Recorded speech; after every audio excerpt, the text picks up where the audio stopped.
అసహ్యంగా ఉంటుంది. అది తట్టుకోలేనటువంటి విషయం స్త్రీకి. కాబట్టి కుంతీదేవి యొక్క జీవితంలో మరొక్కసారి గాయమైంది.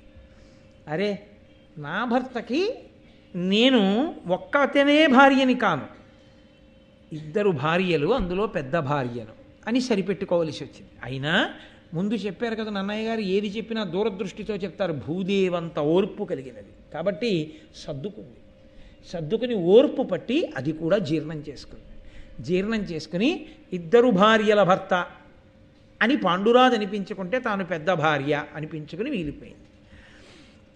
సరే, కొంతకాలం జరిగింది.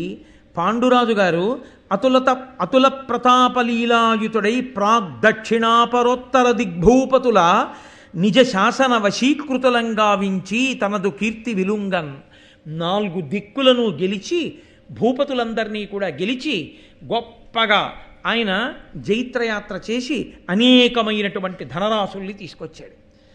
ఇన్ని తీసుకొచ్చినా పాండురాజు యొక్క గొప్పతనం అంతా ఎక్కడుందో తెలుసా అండి?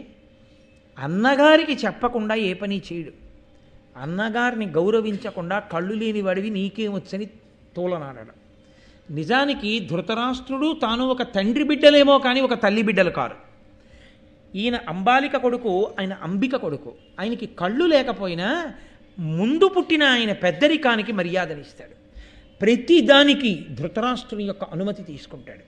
ప్రతిదానికి ధృతరాష్ట్రునికి చెప్పి గౌరవిస్తాడు. అందుకే మహాభారతంలో ఆ ఉద్యోగ పర్వం మొదలైన చోట్ల చెప్పుకున్నాడు ధృతరాష్ట్రుడు, పాండురాజు ఎన్నడూ ధర్మం తప్పలేదురా, అంతటి బాహుపరాక్రమం ఉండి 4 దిక్కులను జయించగలిగిన వాడై ఇటు పాండురాజు ఇటు భీష్ముడు ఉండగా నేను కళ్ళు లేనివాడినైనా ఇంత వైభవాన్ని పొందానురా, బంగారం అంతా తెచ్చి నా కాళ్ళ దగ్గర పెట్టి నా చేత అశ్వమేధయాగాలు చేయించాడురా, అంతటి ధర్మాత్ముడు, సింహాసనం ఆయింది, నీకన్నా పెద్దవాడు ధర్మరాజు ఉన్నాడు, రాజ్యం నీకిమ్మని అడిగితే నేను ఎలా ఇప్పించనురా, నాది కాందాన్ని ఈడిచాడు ధృతరాష్ట్రుడు.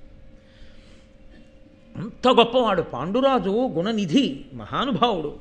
అటువంటి పాండురాజు వినుత యశుండు పాండు నృపవీరుడు దిగ్విజయంబు చేసి పెంపున గొనువొచ్చి ఇచ్చిన అపూర్వ మహాధనరాశి పేర్మి వారని విభవంబుతోడ ధృతరాష్ట్రుడు చేసే శతాశ్వమేధముల్ దనిసన భూసురేషులకు దక్షిణలిచ్చి యథోచితంబుగన్. ఆ పాండురాజు గారు వెళ్ళి దిశలను గెలిచి 4 దిక్కులను గెలిచి ఆయన తెచ్చినటువంటి అపారమైనటువంటి ధనరాశులతో 100 అశ్వమేధయాగములు చేశాడు ధృతరాష్ట్రుడు. అంటే ఎంత భాతృభక్తి కలిగినటువంటి వాడో